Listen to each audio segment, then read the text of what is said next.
Cool. You're from San Jose, right?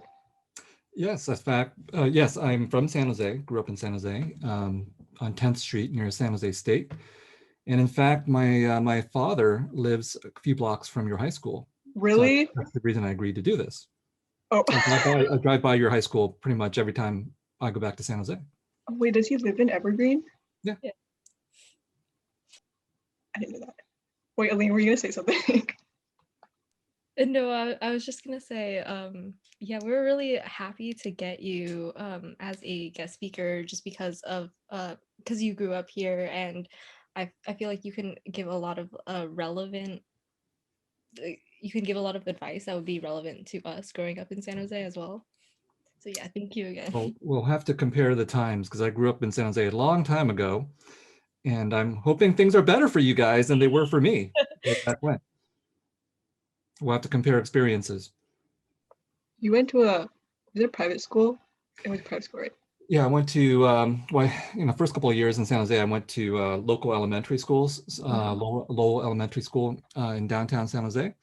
And then I transferred to St. Patrick Grammar School, which is on Santa Clara Street. And then I went to Bellarmine for high school. It's a Catholic school, right? Oh, like yeah. a Catholic Very, very school, Catholic private school. When you went there, were there many Asians there or no? Like what percentage? Actually, I looked at my high school yearbook not long ago to try to figure that question out. So there were about 300 of us per year. And I think there were probably about somewhere in the range of 36 Asian Americans of various kinds at Bellarmine, which was more than I thought, because at the time it felt like there weren't that many of us.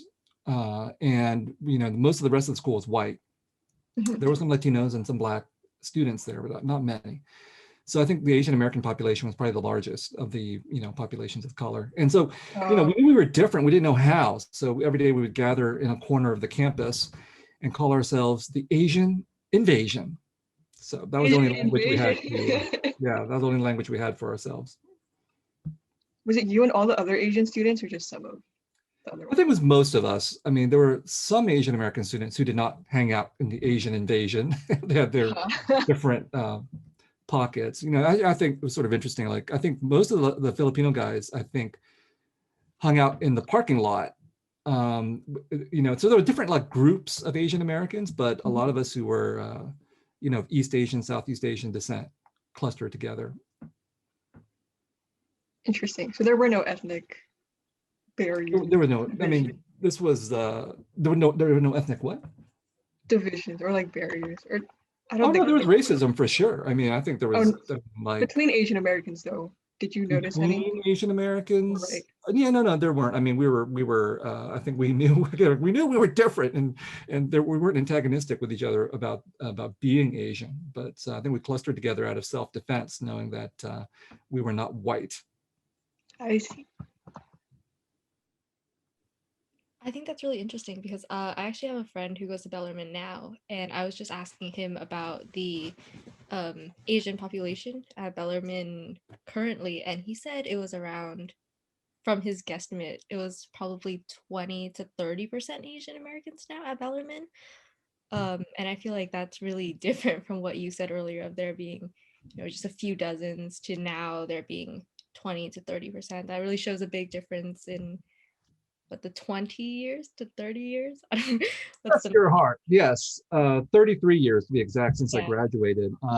No, I actually went back to Bellarmine a couple of years ago, 3 years ago, to give a lecture to the entire student body, which is now like 1,600 students, and there are a lot more Asian Americans. So we really did take over, relative to our population. And I think things, I assume, are better in that respect, but afterwards, like one of the students pulled me aside, and he was he was Muslim, and he said, well, there's still issues here around being Muslim, around being brown. So I think if you are of East Asian, Southeast Asian descent, and you look East Asian, because of the model minority issues, you probably get along fine at Bellarmine, is my guess. If you look of a different color, of a different racial background, of a more problematic background according to our politics, then I think there's still issues. And even if you're Asian American, like East Asian or Southeast Asian looking, I wonder if there's still issues. Because I have a friend who I did not know that well when I didn't know him at all actually when I was in high school, but we've become friends. And white guy from Saratoga. And I don't know what Saratoga's reputation is now, but I think when I was growing up, Saratoga was like super rich. Okay. And so this friend of mine, this white guy friend, had another friend who was Korean American from Bellarmine.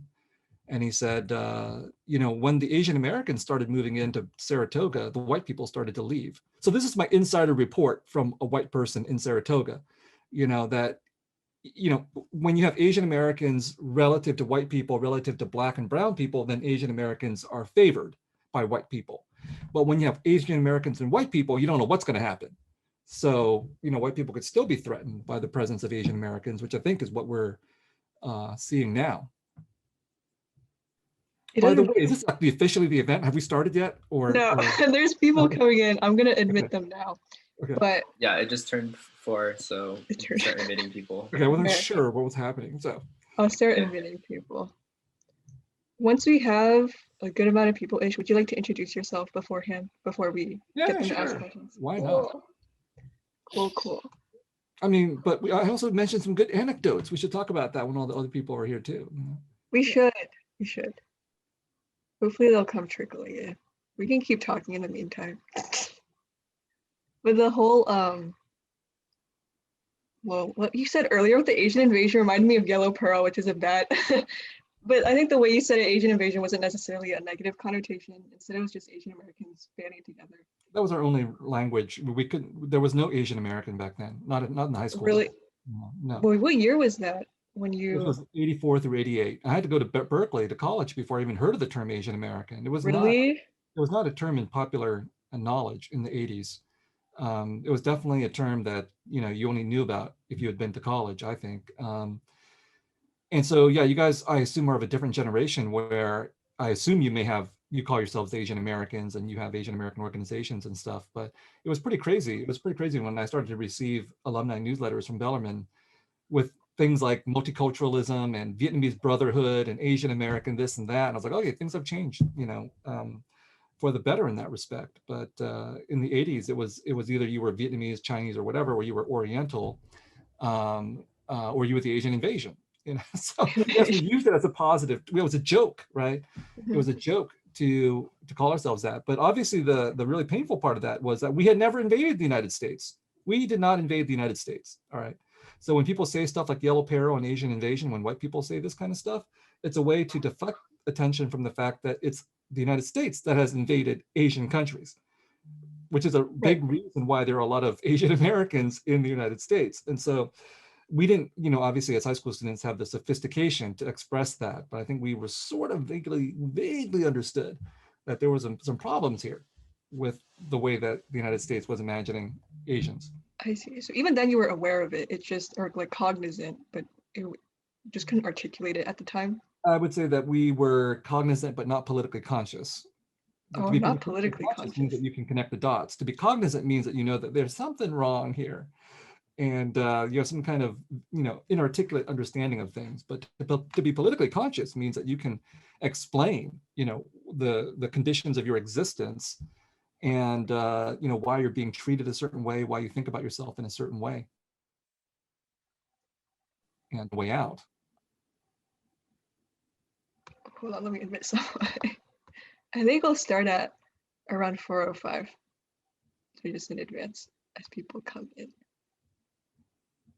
But then was it only really during college that you became more politically conscious or like more aware of Asian America as a whole? Yeah. In the 1980s, there's obviously political things going on. And I think I was fairly well informed because I did things like read the newspaper in the 1980s, but the general level of popular discourse in the newspapers, let's say, did not talk about Asian Americans. There was obviously, people talked about black issues, civil rights, that kind of thing. So for example, I read, the one book by a writer of color that was in the high school curriculum in the 80s was Alice Walker's The Color Purple. this at a time when we had one Black teacher and one Asian American teacher in the entire school. So, and I don't think my experience was at all unusual, but this is probably more typical for the United States than otherwise. And in fact, Bellarmine, by any measure, is a liberal school. So we had a more liberal education than a lot of similar types of schools, but there was still no racial consciousness. So, you know, I had to go to places like Berkeley or UCLA to even get a sense of that. And that was, I think, fairly unusual because even now it's a struggle to have Asian American studies on college campuses. So, you know, places like Harvard and the Ivy Leagues, you can't even get Asian American studies or ethnic studies there.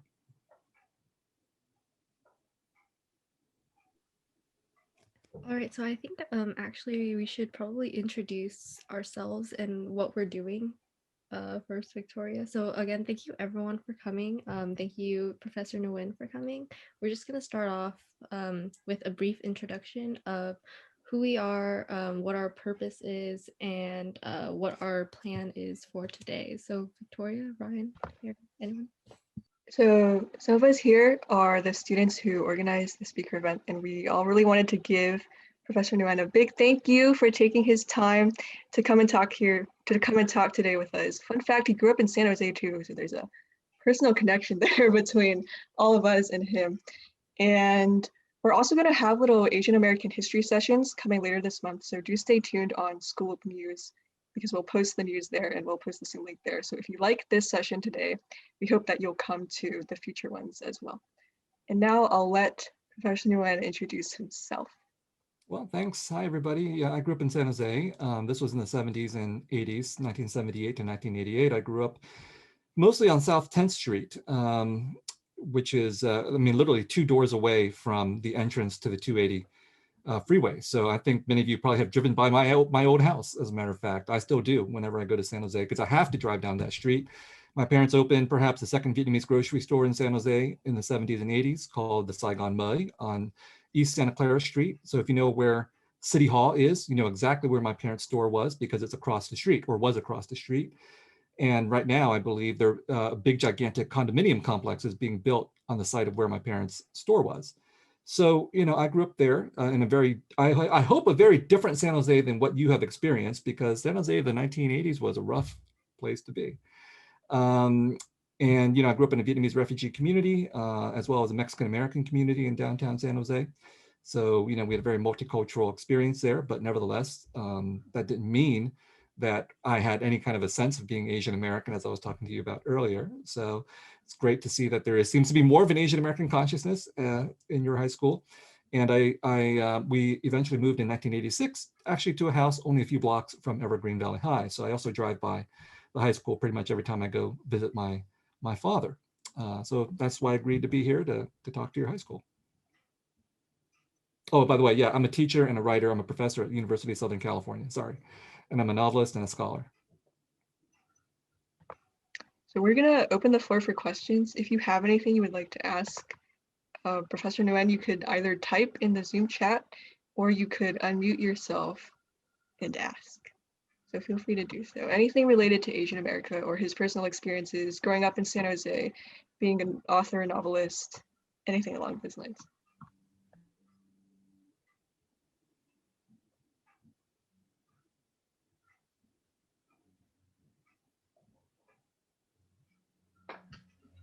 All right, so I think I'll start first with just something that I had I have something prepared for this. Okay, so I was wondering, as an author, what is one book either written by an Asian American author or featuring Asian American characters that you think is important for students my age to read? And I thought of this question because I was looking back on the high school curriculum and the books that we were basically forced to read, and I realized that they were predominantly by white authors and featured white characters. And I was wondering, if you were a teacher, what book would you have your students read? Well, that's a really hard question, because I remember the first time I ever read a book by an Asian American was around 1989 with Amy Tan's The Joy Luck Club. And at the time, I never even knew that there was such a thing as Asian American literature. So it was a mind-blowing experience, and it's still a great book to read, still really entertaining. The issue now, though, is now we have literally dozens, probably hundreds of Asian American writers, and there are new books by Asian Americans pretty much every month of the year. So now you have a huge range of choices. So to pick only one is actually really, really difficult. And then the other thing is I have no idea what teenagers honestly want to read.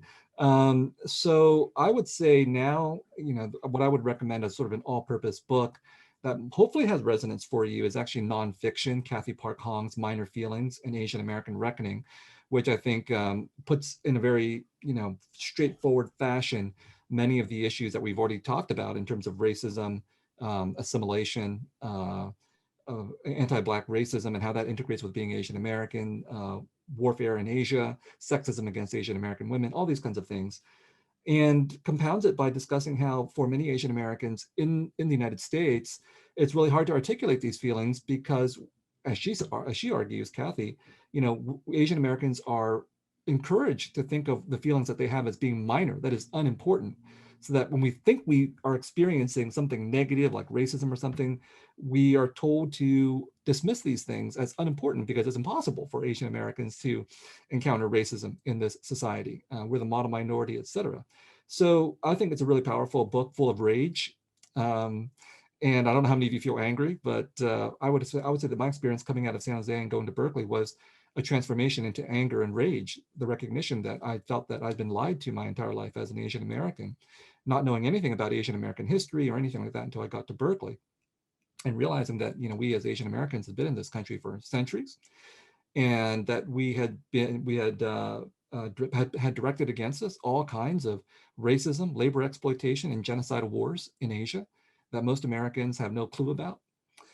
And so once you know that kind of a history, it's hard not to be angry and to become an Asian American with a political consciousness. Outside of that, I would just say there's so many choices in terms of novels and poetry and histories and so on, that I could go on forever talking about those. And so you're really lucky that you can just, Google. I know you guys can Google, right? You don't need to talk to a professor to find out the information you need, right? Just type in Asian American literature into the Google box and you will get all kinds of information, or go more specific and say Vietnamese American literature or Indian American literature and so on. And I can guarantee you there's no shortage of books to read.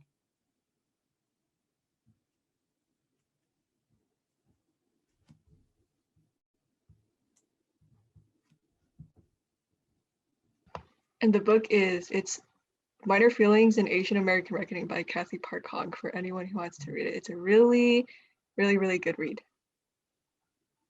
I kind of have a question along like a similar vein of the whole Asian American literature thing.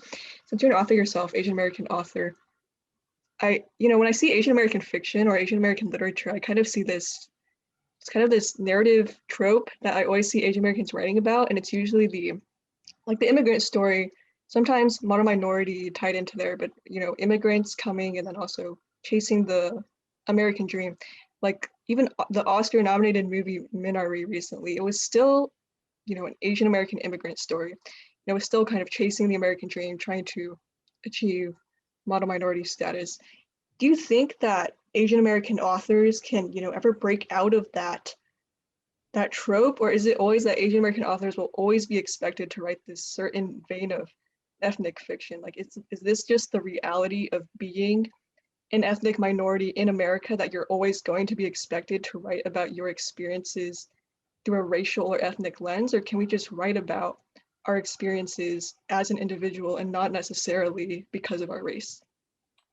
Well, I would say that that's a great question, and I would say that I would reject the binary framing of the question. The binary framing of the question is, are you an Asian American or are you just a person? And it's a very, very common way of framing this. And that's also projected all the time onto Asian American writers. Are you an Asian American writer or are you just a writer? And the implication, of course, is that if you are not an Asian American and you are just a whatever, you'd be better off because you'd be universal and human. And why are you concerned with Asian American issues? So if you agree to answer that question on those terms, you've already lost, because the person who's posing that has already put you on a defensive footing. So I refuse to answer the question on those terms. What I would say instead is that the framing of that question, Asian American or just human, is in fact, it predicates from a racist assumption, which is that Asian Americans aren't just human, and that Asian American experiences can't be universal experiences, and that the default universal assumption is basically a default assumption into whiteness. So that's why I think a lot of Asian Americans are caught up in this binary. Well, we have to be Asian American or something else, and something else means being white. And all of my work is designed to contest all of that. But I think there's also truth in your question. And the truth in the question is that, in fact, there are a lot of Asian American literature and a lot of Asian American politics and culture and all this kind of stuff is based on this narrative of immigration and assimilation into the United States. And it works very well with the dominant mythology of this country and the dominant narrative, which is the American dream. And in this American dream, it's possible to suffer. So in fact, when you say, I'm an Asian immigrant or my parents are Asian immigrants, people understand that they probably went through some hard experiences. Like, Asia sucks, man. We know there's like patriarchy and war and all that kind of terrible stuff in Asia, but here you are in the United States, and we know it kind of like there's challenges here. You know, we know there's racism. People will look down on your lunches and on your Asian accented parents and all of that kind of stuff. And we know there's racism, but congratulations, you're an author, which means that you are living proof of the success of the American dream. And so that, in fact, is the dynamic for a lot of Asian American literature. Now, is it impossible to overcome that dynamic? No. In fact, I recommend you read my novel, The Sympathizer, which I don't think does the things that you describe. But the problem is that a lot of Asian Americans in general, not just writers, buy into the narrative of the American dream and immigration experience, et cetera, because other Americans can understand it. That's what we call ideology. Ideology is very powerful. It holds us in our sway. And oftentimes we don't even know that we're performing this ideology of the American dream and of a desire for whiteness. So we can definitely combat that and be aggressively against it.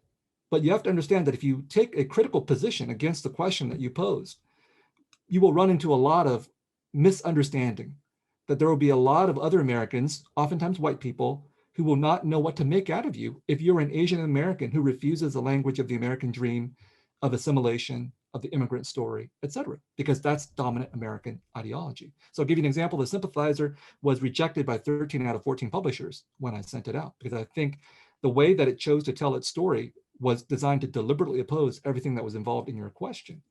And so I think that, you know, even liberals, and basically it's liberals who staff the publishing industry, don't know what to make out of someone who refuses this dominant American ideology.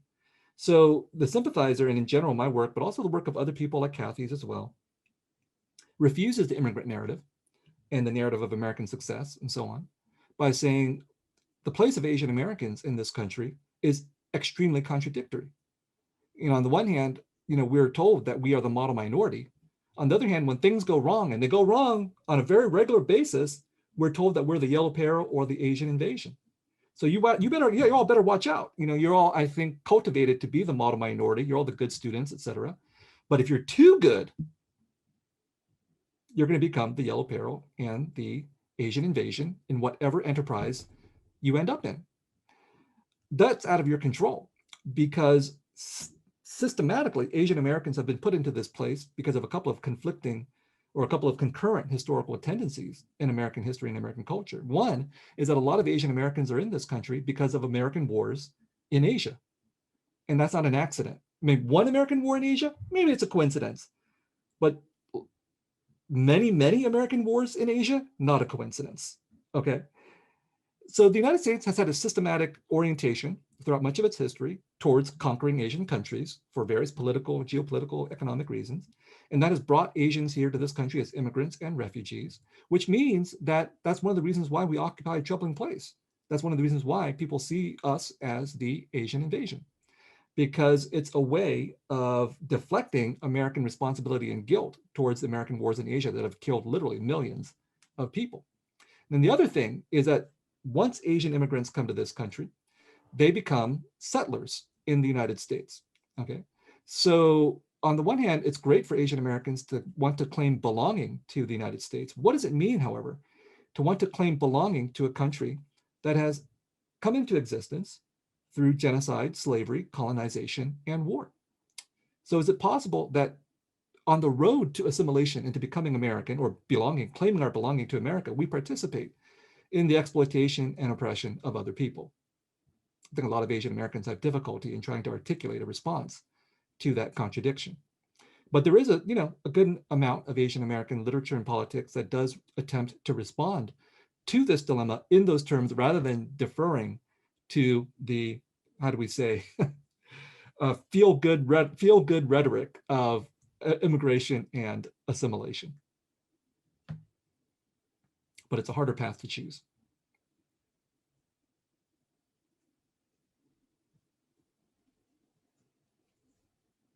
Do you have an example of what you just described? Like, instead of choosing the feel-good, empty platitude path, what would the other road be? Well, for example, like the feel-good, like the binary that you posed, like I said, is implicitly an Asian American and white binary where white comes in as the universal. Okay. So another option is, why do we have to choose alignment with white people or with whiteness? Or why does whiteness have to become the ideal for assimilation or the ideal for a universal standard? So in fact, if you go back to the origins of being Asian American, the very term itself, how many of you know how it started? I just want to know. Well, I know Victoria does. I know Alina does. How many other people here know how the term Asian American got started? Nope. Nope. Okay, Victoria, you explain since you had your hand raised. Okay, so actually at UC Berkeley, which is really interesting. So there's this Asian American activist named Yuji Ichioka. He was a second generation Japanese American. And he, along with a few other Asian American students at Berkeley, formed the Asian American Political Union. And that's really when the term Asian American, even came to exist, because before that, a lot of us just identified with our ethnicities, so just Chinese, Japanese, Vietnamese, Filipino. And there was never really a unified Asian American branch until Yuji Ichioka came in and he started advocating for Asian American studies, ethnic studies, etc.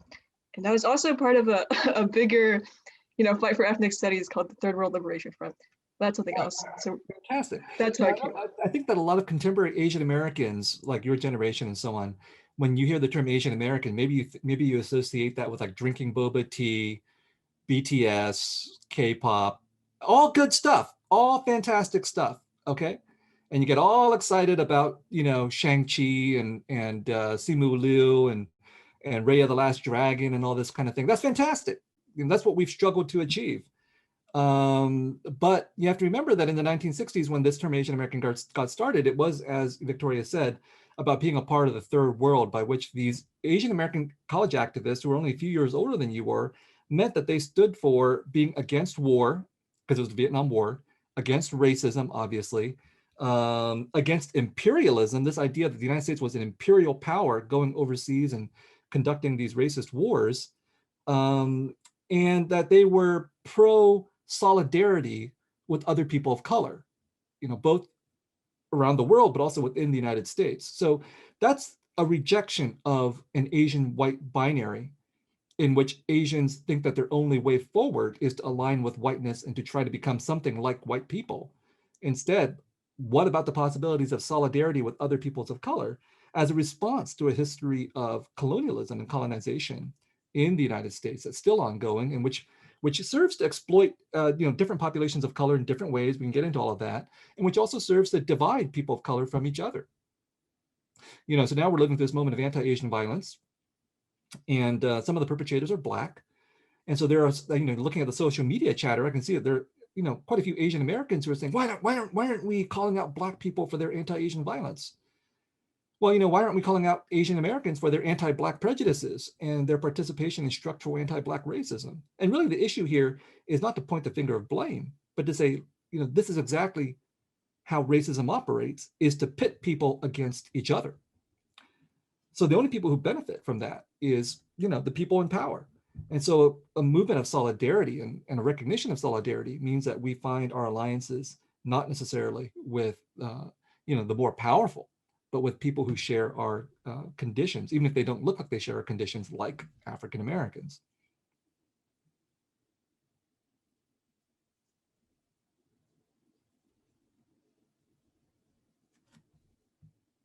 And I think, sorry, was someone going to say something? Yeah, I can go. Okay.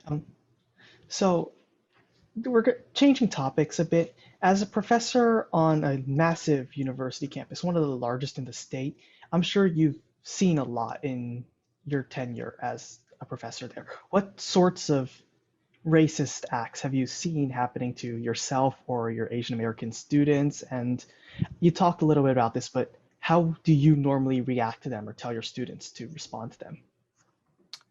I think in a university environment, like an elite university environment like USC or the UC campuses, you're not going to see overt kinds of anti-Asian racism for the most part. I mean, we're talking about universities with 30 to 40% or 50% or more Asian international student and Asian American representation. So we have a lot of clout on these kinds of campuses. But I think that you will possibly experience, so what again, what Kathy in Minor Feelings would describe sort of, passive aggressive, well, microaggressions, that would be the term, right? The microaggression of stereotyping and of being assumed to be the model minority, of being assumed to be a pretender. And the higher up you go in the hierarchy, the more likely you might be to encounter this. At the undergraduate level now, simply because there are so many Asian American students, and in California, people are used to seeing Asian American students. But I will say that, in my experience, the higher up I went in the university hierarchy, the more likely I was to encounter the perception that I didn't belong, because it's one thing when you have 50% Asian Americans at the student, Asian or Asian Americans at the student level. It's another thing when you're going up to the professoriate. At USC, it's not unusual. I think 75% of the professoriate is white male. Oftentimes, especially earlier in my career, I would find myself to be the lone person of color or the lone Asian American in a room, in a department meeting or some other kind of faculty situation. And it's still true. Again, the higher up you go in the ranks, the more likely you are to encounter this. So there's still, I think, that kind of passive aggressive stuff happening. But I think that, given I assume your track at Evergreen, and mostly, I assume many of you want to go to college, whether it's community college or four-year universities, that's already a certain kind of elite track. We would assume before the events of the last year that you probably would not encounter anti-Asian violence, but now all bets are off, that you could encounter that.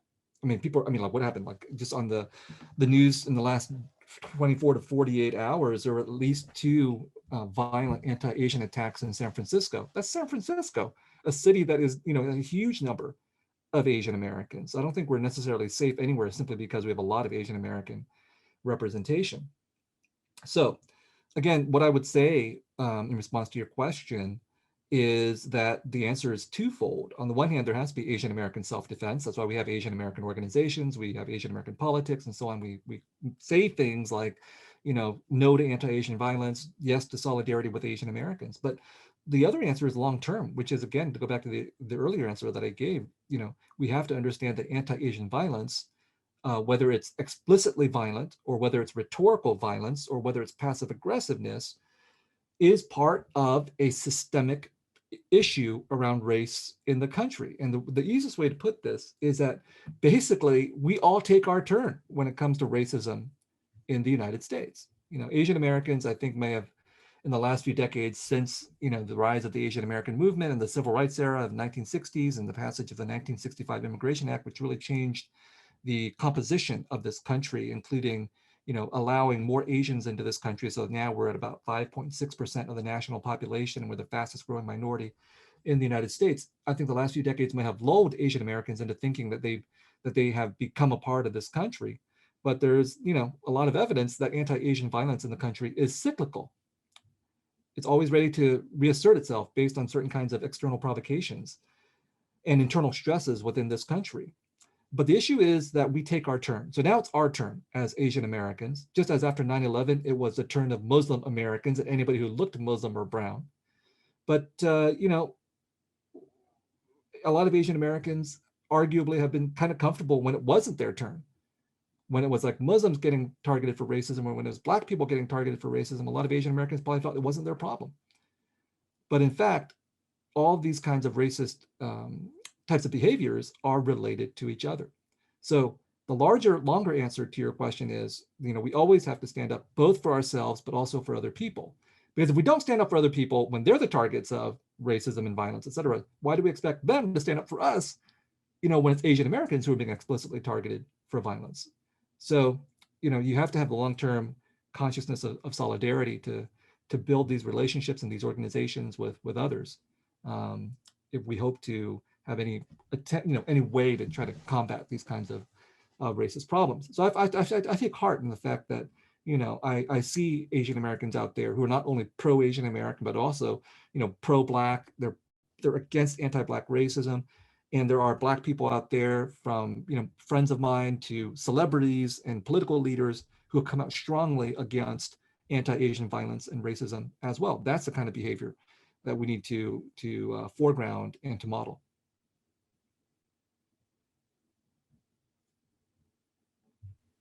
And I think there was a question in the chat from Rebecca asking what your stance is on affirmative action. So the affirmative action obviously is potentially a divisive issue for Asian Americans. Certainly there's a vocal faction of Asian Americans who are against affirmative action, whether it's at the high school level or the university level. I don't think they're against affirmative action at the corporate level. If Asian Americans encounter racism in the corporate level, I think some of these anti-affirmative action Asian Americans who, kind of tend to lean toward the meritocracy and towards the corporate world might be out there saying, hey, what about us in the corporate environment? So I'm a little skeptical of the anti-affirmative action stance, and political polling indicates that the majority of Asian Americans are actually in support of affirmative action.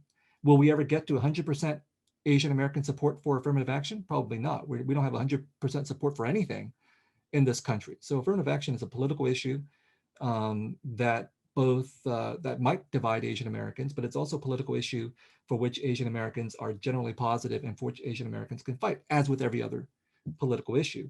So my stance on this is that, in fact, Asian Americans have benefited from affirmative action. I myself, when I went to graduate school, was a recipient of a pre-doctoral minority fellowship because I was in English. So I was counted as a minority when it came to English.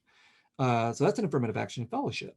So in other words, there are Asian Americans out there, and not surprisingly, I think some of the leading advocates for anti-affirmative action in the Asian American community have been Chinese Americans and immigrant Chinese in particular. But when we look at Asian Americans and we see how diverse the population is, that Asian America has the widest income equality gap of any racial population. In other words, we have a lot of rich Asians and we have a lot of poor Asians. The gap between them is the most extensive of any racial minority in this country. So the Asian Americans who are against affirmative action, who are speaking for meritocracy, aren't speaking for everybody. They're speaking for a particular class of Asian Americans for whom they feel affirmative action is a disadvantage. But to speak about Asian Americans as a whole would mean that we would also acknowledge that there are a lot of poor and struggling Asian Americans. So for example, among Americans, the poverty rate for Hmong Americans is 28%. The Black poverty rate in this country is about 25%.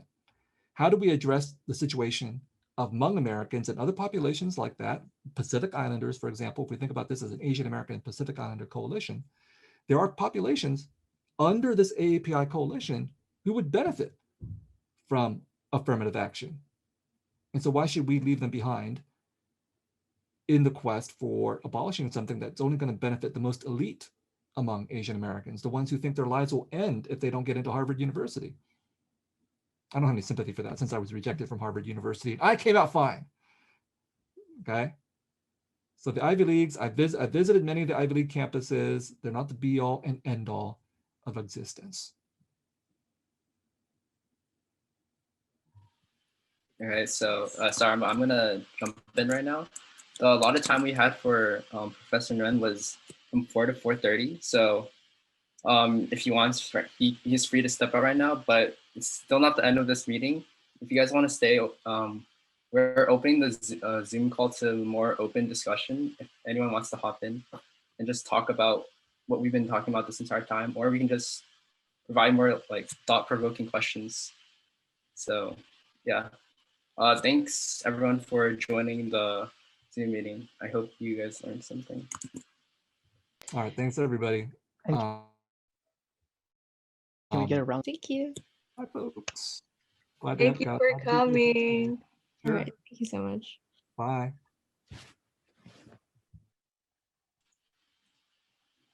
Yo, what's up, everyone? Hold What's on. up? Hi, sup, y'all? Hello. Okay, I'm I do have a question. What's up, you guys? So, a lot of us who have grown up in the Bay Area have not faced much blatant, obvious racism that might worry us a lot. So, like me as well. So, is there any racism or anything that uh, you think that people should be aware of who've grown up in these circumstances that uh, like, are there things that go unnoticed in this community? I think there's a lot. And I think the biggest misconception that so many Asian Americans have, especially ones like us, a lot of the ones like us who live in Asian bubbles or high Asian population areas, is that you're immune to anti-Asian racism because you're surrounded by a lot of Asians. But the reality of anti-Asian racism, in my opinion, is that it's mostly not overt. And the rise you see in actual anti-Asian hate crimes, like physical violent attacks because of the pandemic, I mean, those did happen before, but most of the racism against Asian Americans is more covert.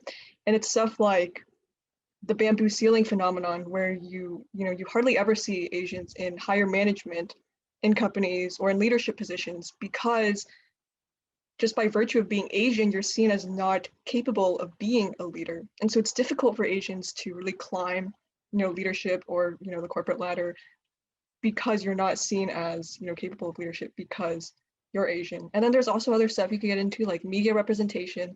You'll notice that Asian men in particular are often portrayed as, nerdy and not really capable of, you don't really see Asian American portrayed as attractive in American media, bottom line, basically. And on the flip side, you have Asian American women who are often over-sexualized or fetishized in American media and in Western media. But stuff like that doesn't come to people's mind when they think of racism. And because they don't consider these more covert aspects of racism, they think that Asian Americans don't face racism, and that, the issues that we have aren't worth discussing just because it's not as visible on the surface. And there's a bunch that I missed that other people can add in if they want. But those are the 2 or 3 that come to mind when you ask that question, Raj.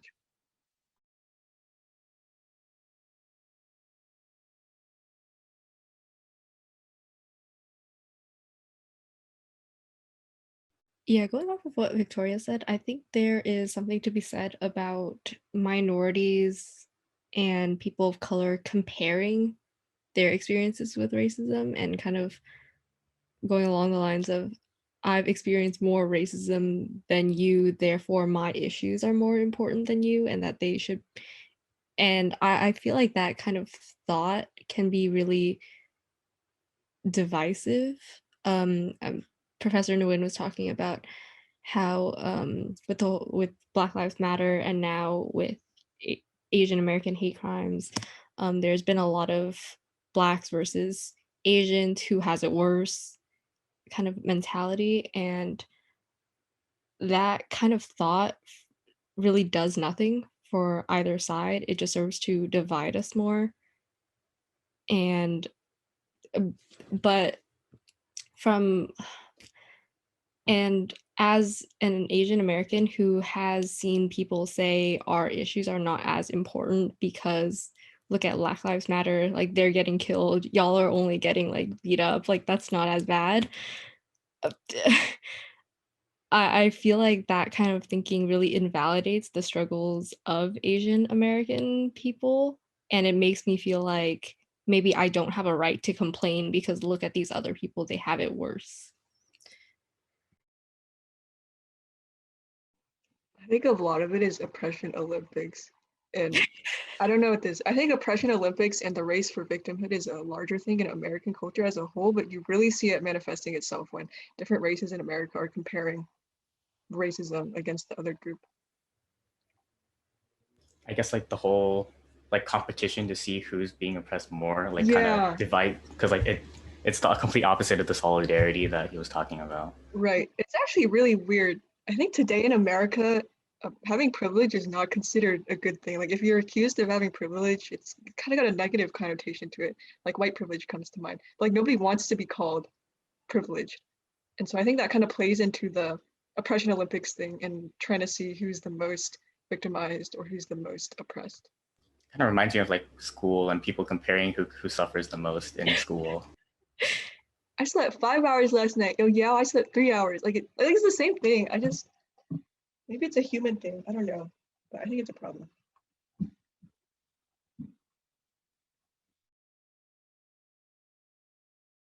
But I think that even within the Asian American community, there's a lot of oppression Olympics going on too, right? Like, especially if you compare the divide between like East Asians, for example, and South Asians, it doesn't feel like there's a very strong, unified Asian American movement.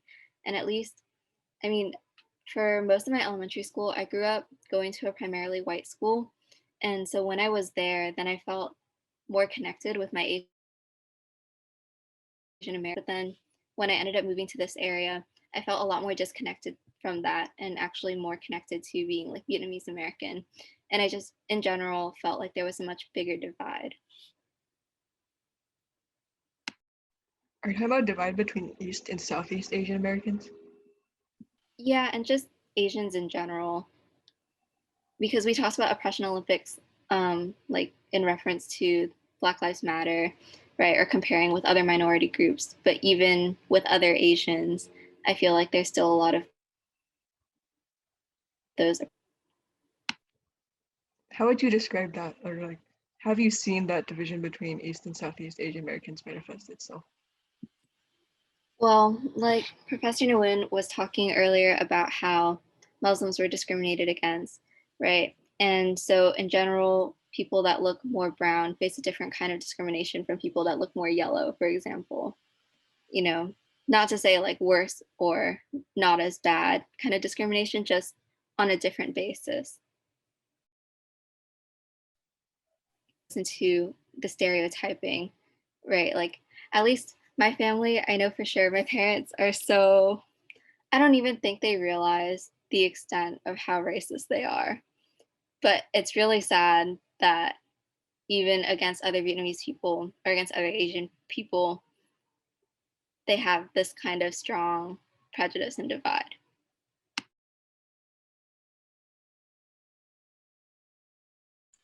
Yeah, I really feel what you're saying. Like we have a super high Asian population, but at the same time, like, it kind of puts us in a bubble and separates us at the same time. Like I have a bunch of like Indian friends who always like make those like jokes like I eat dogs and stuff like that, or like how do you Chinese people name their children? And it's like they throw a pot down the stairs. So it's like it doesn't really offend me that much, but I can kind of see the division like within the Asian American community, and like, we don't really talk about that. Yeah, I mean, there's a thing that there's people who say that our school is very diverse and inclusive, and for the most part, I would definitely agree with that statement. But then, you go around during lunch, not that we're like in school or eating lunch together anymore, but if this were a normal year, you'd like go see people eating lunch, and you definitely see these lines of segregation, and they're like really discreet, but they're there, and I'm sure we've all noticed them before. Kind of agree that even though there are definitely more Asian Americans in general at our school, that Asian American identity has been very divided into this is like the Asian American group, and this is like the Chinese American group, and these are where the Indian Baller Squad, this is where the Indian Baller Squad hangs out. And so I don't know. It's very interesting to see how that works out.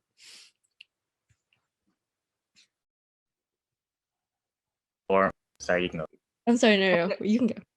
I was gonna say I think they all start like at a really young age, right? In elementary school, you just see people being divided already, and then it kind of carries into middle school and high school. So I wonder maybe if it's something ingrained into children or something. I think one thing is that parents like especially some immigrant parents like their children hanging out with people the same race. So I remember like when I made like an Indian friend with him, and I was like, oh, okay.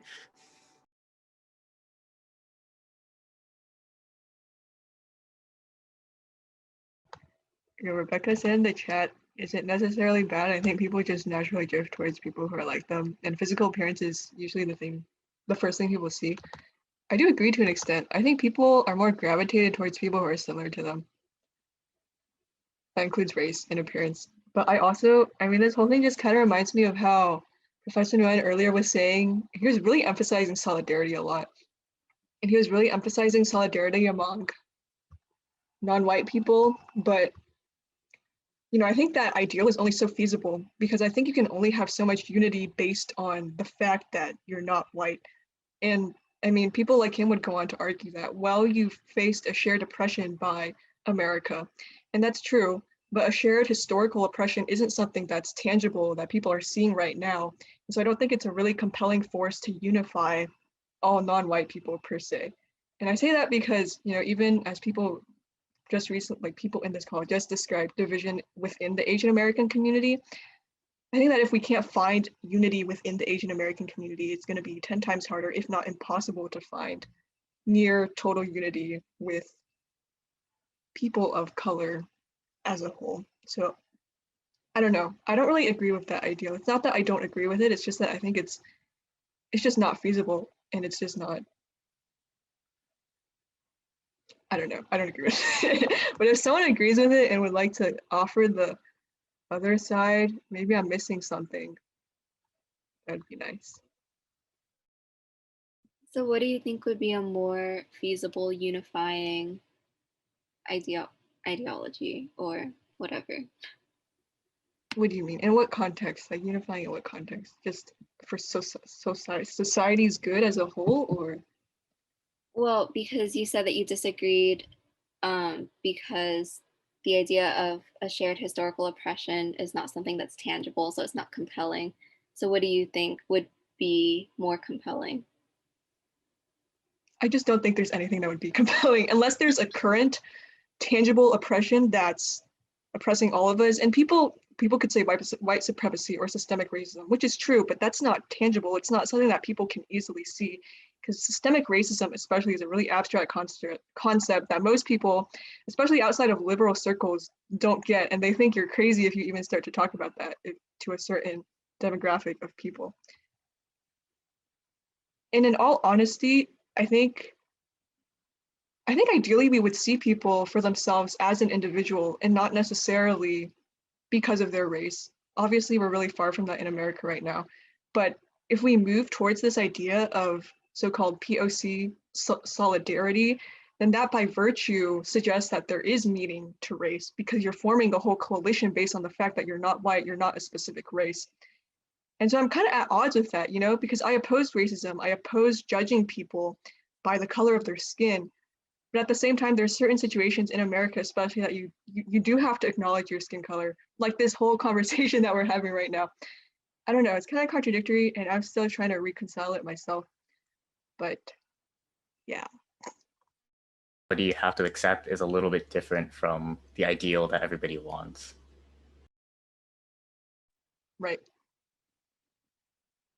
I don't know. I know a lot of people talk about POC solidarity. A lot of people use the term people of color in particular. I don't use it because I think it overgeneralizes our struggles, and I think it does a disservice to every racial group under that category. Because it makes us seem like a monolith, like all our struggles are the same when they're not. I feel like the difficulty is in expressing both unity and individualism at the exact same time, because going too far in one will completely undermine the other. And then finding that balance, I don't know if anybody has a good idea. I mean, we can try stuff, and I'm sure the school has tried stuff, but I don't know if it's been effective. That's a good way to put it. You articulated it in one sentence way better than I could in like 10,000. Finding unity while also maintaining individuality, right? Was that it? Something like that, yeah. Oh, I don't know. On that, yes, but yeah, I think on that point, it's just he wants solidarity by like understanding like other people's struggles, and not necessarily like comparing, like playing the sympathizing with everyone else. And yeah, if you understand your own struggles as well as others, that's, yeah, I think that's what he was getting at. Yeah, and I think a couple of us have touched on this issue, but just I was gonna ask Professor Nguyen this, but we didn't have enough time. But I've noticed that, especially in our generation and our parents' generation, I don't know about you all, but there's like a very large divide in our philosophies and the way we view the current political climate. And I was wondering if any of you all have also shared like that fundamental difference between you and your parents, and how have you been able to overcome that or not overcome that? And do you think that it's ever possible for us to reach that place of understanding with our parents? I think to a certain extent, my parents will always be a little bit in denial about the extent of oppression against Asian Americans, because to them, America was the chance for a better life, right? Like their life in America is much better than what they imagined their life could have been back in Vietnam. So I think that our views on that are very different, because growing up, I can see all the ways that Asian Americans are oppressed, but they don't want to see it because to them, America was like, for lack of a better word, their savior, I guess. Oh, that sounds kind of gross, but yeah, that's my experience. That kind of sense, it reminds me of this Vsauce video talking about like juvenoia, where it's like the parents who like the parents by definition were successes because they had children. So like the parents will want to keep latching onto the ideas that they had because that is what they define their like quote unquote successful life since they had offspring. But because we're born, we have like this, I guess, like a higher baseline. So like we want to reach for new things, but like the new things kind of seem like they're violating the norm that the parents grew up in. So it's like it's challenging the safety. So I guess pushing past that boundary to get to new heights is kind of scary for older generations, maybe. I don't know. I think maybe when we say it's kind of scary for them, we're giving them not enough credit. Yeah. I mean, it just seems kind of infantilizing to say that. I think a lot of second generation Asian Americans tend to almost look down on their parents for certain ideological positions they may have. It's a really weird dynamic. Like it's the progressive liberal second generation kid educating their backwards conservative parents. Not saying this is a dynamic for everyone, but it's something that it's a trend that I've noticed. And I don't really know how I feel about that, because it's the whole like, you know, the kid who grew up in America, who grew up in the West, is morally superior to their parent who has the backwards values of Asia or something along those lines. So just thinking about that dynamic is kind of strange to me, which is why,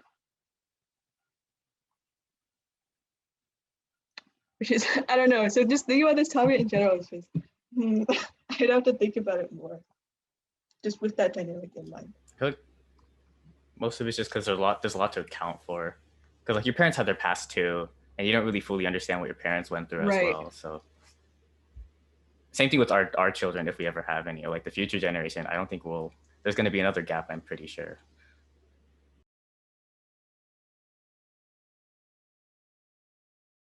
Yeah, like I'm sure a few of, or I can speak for the Vietnamese American community, but there was a lot of, I've just noticed that within the Vietnamese American community, there is a lot of support for Trump and his kind of views on America. And that's kind of like an issue that divides me and my parents, because I have beliefs that are different from theirs. And I've always wondered if there was any way to get past those because of the way they grew up and taught in Vietnam. And I agree with like Victoria that I don't want to feel like I'm like the white savior who's coming in and like educating them. But in some ways I do feel like I have that responsibility, because I grew up believing something different from them, something that I believe is more correct than them, to be completely honest.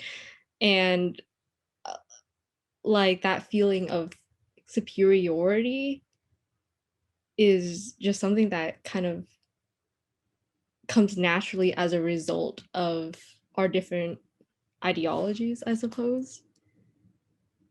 In the same way, I feel like they feel like they know more than me, and they know because of the experiences they've gone through being refugees, and I guess the vision of Trump that they imagine.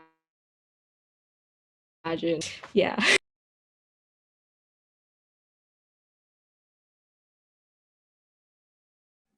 Rebecca mentioned in the chat that some or most first generation Vietnamese Americans are single issue voters and voted for Trump because of anti-communist, in this case, anti-China and its perceived communism sentiments. Is that accurate, would you guys say, to the Vietnamese people here? Or like Alina in particular, do you know why your parents like Trump so much? Slightly backtracking, my parents don't technically like ideology wise, I feel like they lean more towards that like conservative side of things, and I definitely think it's it's a multi-factor thing. Like a part of it is like the media that our parents consume is a lot different than the media we consume. I think definitely there's that anti-communist, um, anti-raising taxes. There's also a little bit of that like, they subscribe with that like low-key racism that Trump gives. Like if anyone understands what I'm saying, like Trump, he's not like outright racist for the most part. Like there's that like underlying superiority. And I think from my parents' perspective, they definitely feel like to be like on Trump's side because that's like the better side of things. So I don't know.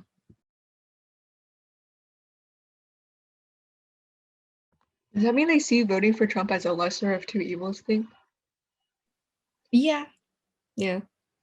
Oh, so they're not like full on Trump, but it's kind of hesitantly or begrudgingly because they think the other option is worse. Yeah, I think that's I think that's I think it could also come down to the idea that, well, we know obviously that Trump is not a Black Lives Matter supporter. Um, and then his immigration policies and detention centers are also in the news quite frequently.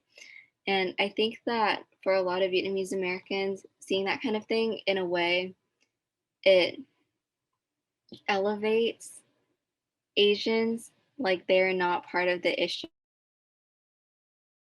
here in America. So that makes them, it gives them closer proximity to whiteness in a sense. Or at least I feel like that's how a lot of my conservative family members feel about Trump.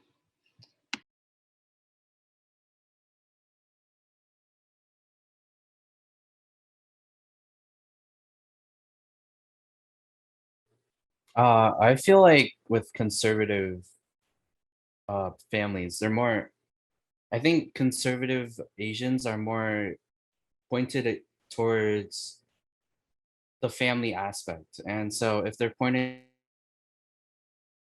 towards their own family. And with that, I think what I said in chat is pretty like evidence towards why they would want Trump. Because there's a lot of talk on, oh, he claims that he's making the economy better or money is like getting good. So a lot of these Asian families want to support their own families by getting the money. I don't think it's necessarily a race thing, but like what Rebecca said, a single issue policy families are looking for, or at least immigrant Asian families.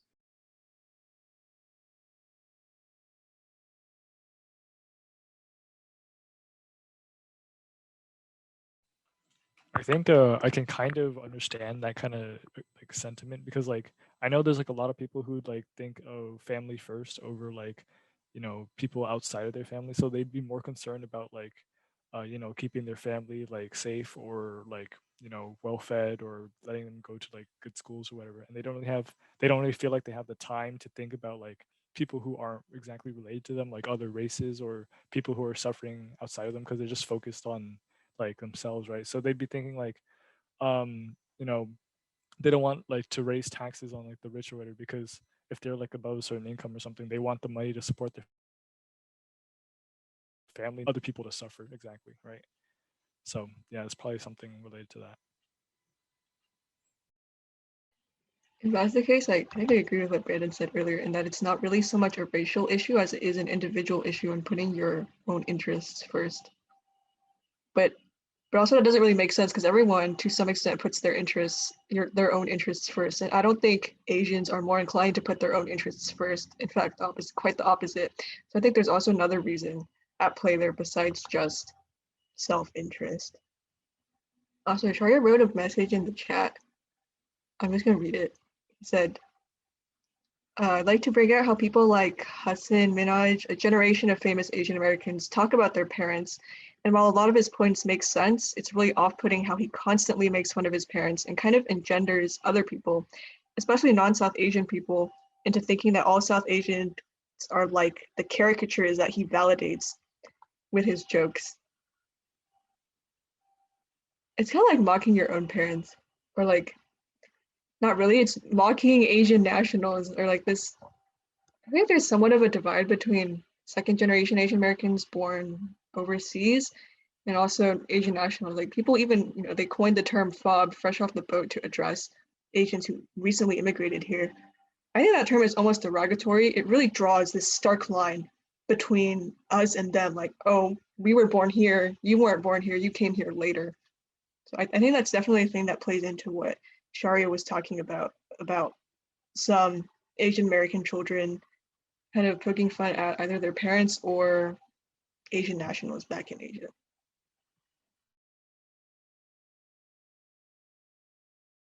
Kind of seems like there's a lot of dividing lines in like everything we've been talking about has a lot to do with like dividing a community.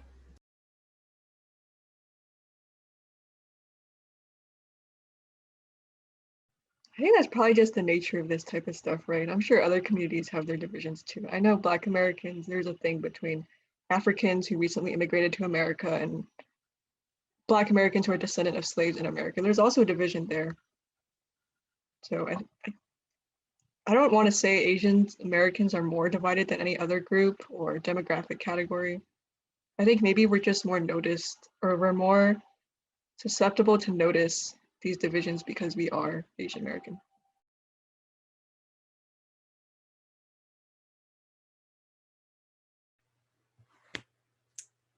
All right, so thank you all for coming. It is 5 p.m. right now, so I think we're gonna end the meeting here. Thank you everyone who stayed to the end of this meeting. Thank you so much for making this a really successful discussion. And I hope that you all learned something from this, and I hope you come to our history lessons, which will be this Friday and next Friday, the 14th. Alrighty. Have a good one, y'all. Bye, everyone. Bye. Bye.